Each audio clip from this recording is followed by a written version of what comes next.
This is Nation's Voice Tower, your most preferred YouTube channel, and lots of reactions have trailed the ministerial list produced by the president over time. Before I go further into updates, my name is Angelo, your uncle. Now, about the ministerial list, Daniel Bwala, a lawyer and former spokesperson of the Atiku Abubakar dissolved Presidential Campaign Council, has called out the president, and not only him, he has called out Nyesom Wike, the former governor of Rivers State, over his appearance in the ministerial list of the president. Now let me explain. Now he said and exposed how President Bwala Ahmed Tinibu allegedly came into power by buying his election. This is a very strong allegation. And he has also denied that Nyesom Wike is a member of the PDP due to his strong affiliations with the opposition party APC. These two people, Bwala Ahmed Asiwaju Tinubu, the president, and Nyesom Wike, have really been called out by Daniel Bwala. Why? He feels that the illegitimacy of the president's government can be seen in his appointments, although he applauded some of the appointments by the president, but he did not stop there. He called out Nyesom Wike because of all he has done over time to make sure the APC is happy instead of pitching his tent with his party, the PDP. I think it's better if I play that short interview where Daniel Bwala said everything about Wike, and in fact, he feels Wike is incompetent to be a minister because of his disloyalty to the People's Democratic Party. Watch this. I think I'll give you more details when I come back. Now they will name it. And in Nigeria, we know most governors are intimidated by competent people. You rarely find a governor choosing a competent person from his state to represent, because their own psychic and psychology is that if you give that person the opportunity, he will blow. What in common parlance among the young people, they will say, he will blow. They prefer yes, sir, and indulgent, people who apply the literal principle of 48 laws of power, where you behave like the king's fool. And so you find them all in government, whether ambassadorial, ministerial, or MDS and parastatals. How can that move? Now, President Bwala Ahmed Tinubu has that opportunity. Some of us from the other party believe the reason he could do that is because he bought his election. Do you understand? Nobody can say when he went to Rivers, and the former governor of Rivers was trying to subliminally, put a emotional burden or blackmail. He said, I owe you nothing. He knows how he achieved what he achieved. So he has that opportunity to say, and he has done that now in states where we tell you he picked somebody as against the wish of the government. And now you're talking. You see, he's not a member of our party. Let me explain.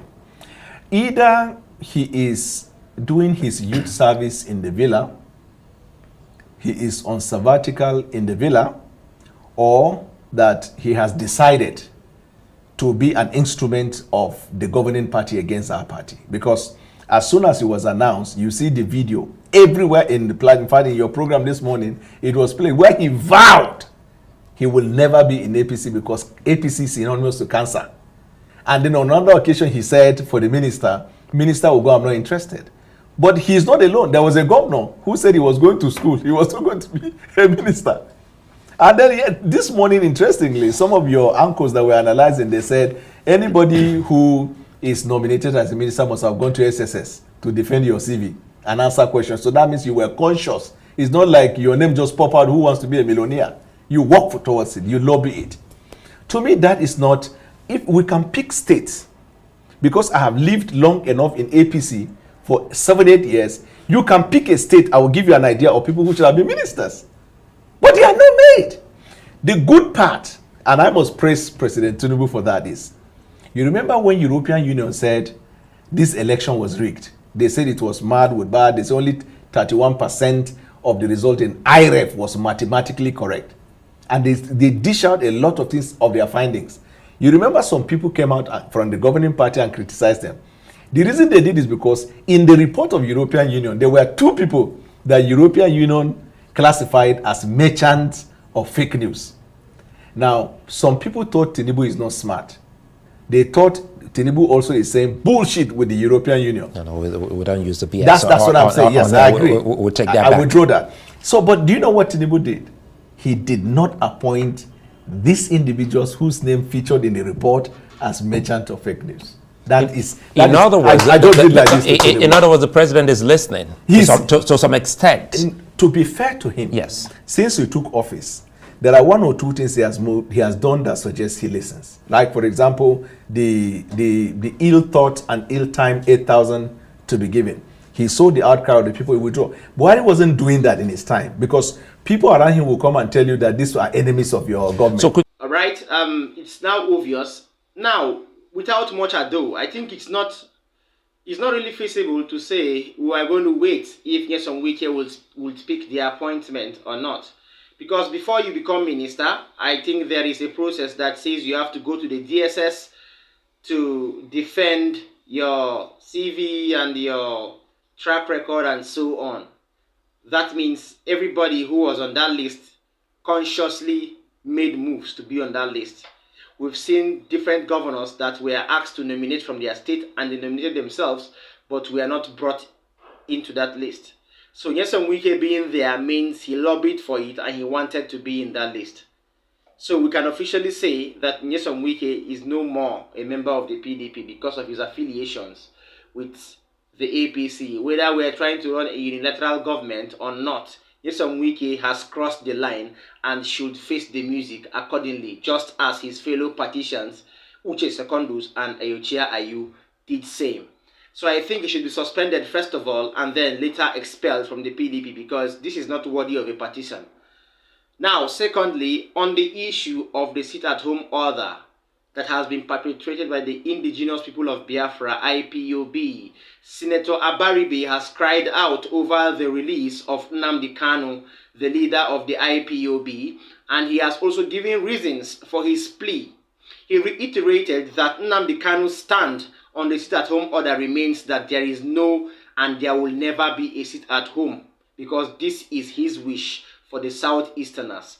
Rather, he called out the factional, or let me say, the self-acclaimed head of the IPOB in Finland, one Mr. Simon Epa, who has been in charge of the sit-at-home order and has given different orders pertaining to civilians sitting at home and observing different days for the IPOB, which has brought a sort of misunderstanding between the government and Mazi Nnamdi Kanu, the legitimate and real and authentic head of the IPOB.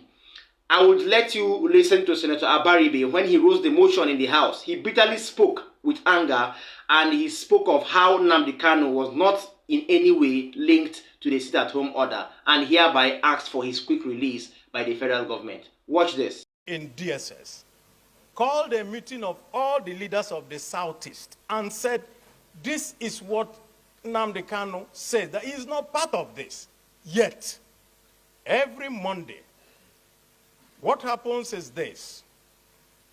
A few miscreants, and I use the word advisedly, come out, shoot and kill one or two people, and run away, and video it and send across the whole of the Southeast, and everybody is now scared. The governors we met, all of us in the National Assembly we have met, everybody has condemned it.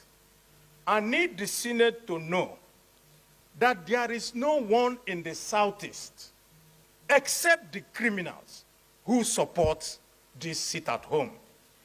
Their modus operandi is simple. It's just terror. I have called the market leaders in Abia, and I said, you can't continue to stay away. And they told me that the people have threatened to burn their markets at night if they don't stay away. So this is beyond the citizenry coming out to just say, we don't accept it. Because what they have done is to use terror tactics to intimidate a whole region. And we have had meetings with the DSS, and all that the DSS has told us is, listen, these are just a few people. They will come out in one road, they will find somebody just driving along on his way to doing anything, shoot him, and then they will say it is because of sit at home. Take his car away, go and keep it in their den, and later go and sell it. So these are nothing but criminals. So I support this motion, and especially the matter concerning someone who is a dual citizen of Nigeria and Finland, staying in Finland, giving orders, and in fact, giving, I will say, orders that you don't understand why people should accept it here. But then, criminals will always find a reason to do what they want to do.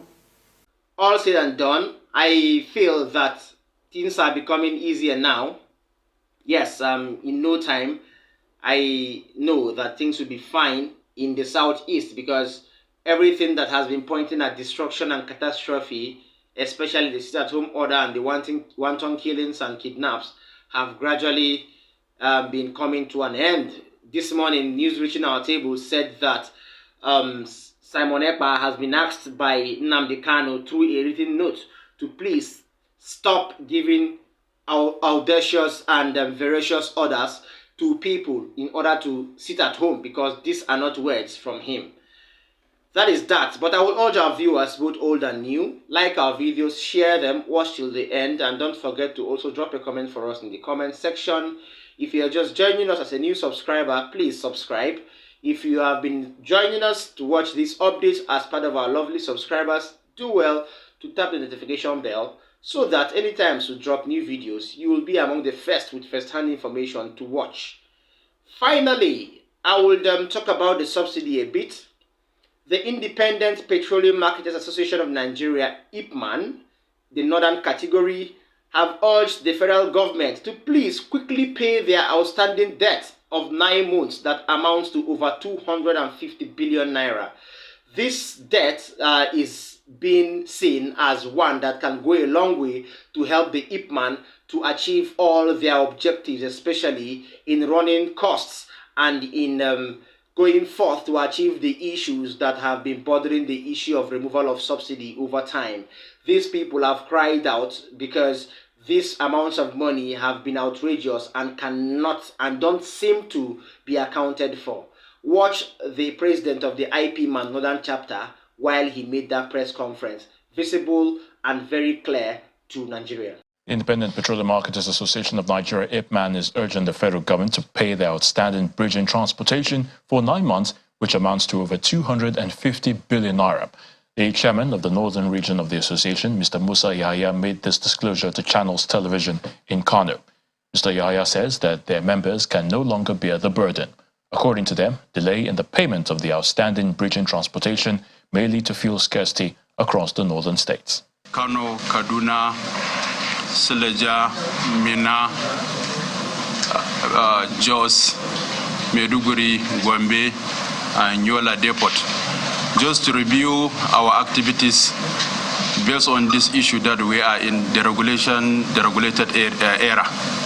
So, and we have discovered that we have more than 9 months outstanding bridging claims with Nigerian. 1 year is 1 year. It's up to 1 year. It's up to 1 year. With the NMDPRA. So we are calling for the NMDPRA to appeal to them to pay us our bridging transportation claims for that period of almost 1 year now, which we have calculated the money up to over 250. Please, the government should pay what they owe, and the oil sector is not one to play with, because we've seen vividly and crystal clearly that if you play with the oil sector, we might end up not having a good economic system in Nigeria. We might end up having a high level of hardship in Nigeria. We might end up having a high gravity of economic crunch in Nigeria. These things are occurrences that bring a country down to a point where nobody knows them anymore, a point of extinction, a point of disappearance. Please, I don't think we would like to be at that stage right now. So please, the federal government headed by Asiwaju Bwala Ahmed Tinibu should do the needful and pay the IP man what they owe them. Thank you so much for joining us. From us here, we're going to draw the curtain. See you next time. Bye.